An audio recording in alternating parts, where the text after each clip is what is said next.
Hi there, my name is Ashley, and my first book is I'll Love You Forever. This was one of the first books my mom read to me before I went to bed every night.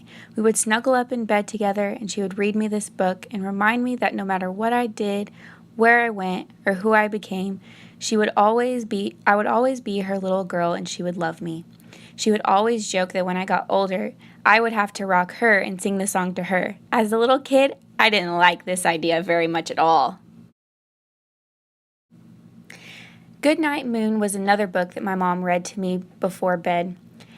Every time either my dad or my mom read it to me, I would instantly fall asleep.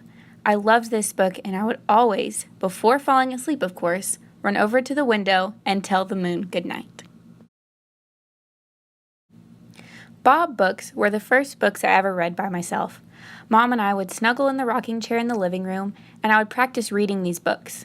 I always loved reading with my mom because she always made the funniest impressions of characters, and she would encourage me not to give up even when I couldn't read a word.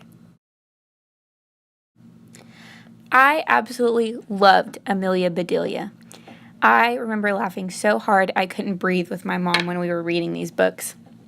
These books were all about homophones and words that sound the same but mean something different.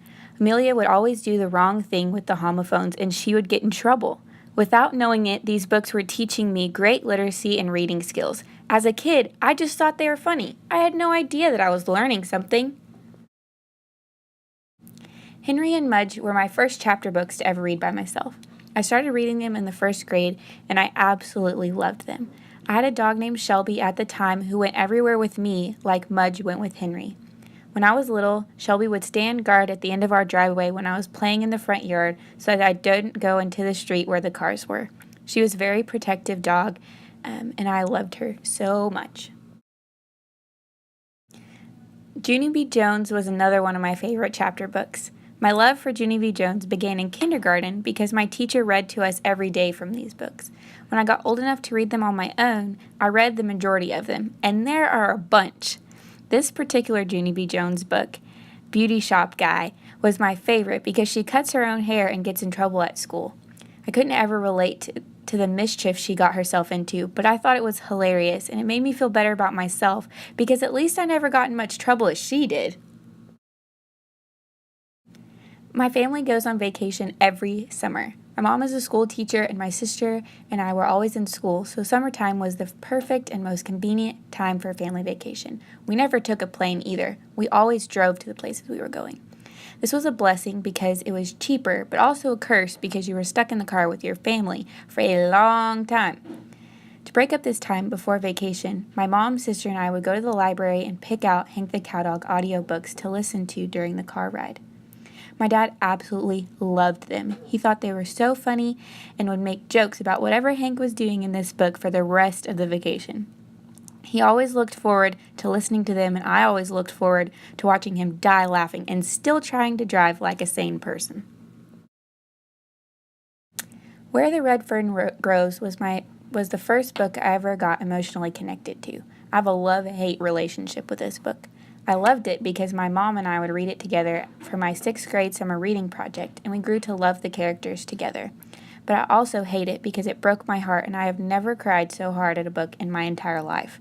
I refuse to watch the movie because 1, it will not be as good as the book, and 2, I do not want to relive that heartbreaking experience that comes at the end. I absolutely despise The Pearl. This was the book that killed my love for reading. I got it as a summer reading book going into the 9th grade, and I absolutely hated it. I didn't connect with the characters. I had no idea what was going on the majority of the time, so I couldn't create a picture in my head of what was going on. The vocabulary was too hard, and I didn't understand what it was saying. All the while, I was feeling like reading was a huge chore, and everything I would ever read would have the same long, drawn-out assignment attached to it, due for like 3 test grades and a daily grade. Ever since then, I've never wanted to read for fun, and I never trusted a book a teacher assigned us to read. If a teacher assigned it, I automatically assumed that it was terrible.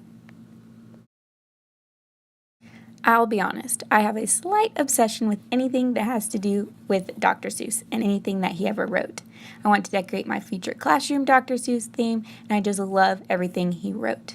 Oh, the Places You'll Go is the last book on my timeline because my high school graduation party, my mom got me this book and I set it out, and all of my guests signed it, wishing me well in all the places that I go in the future.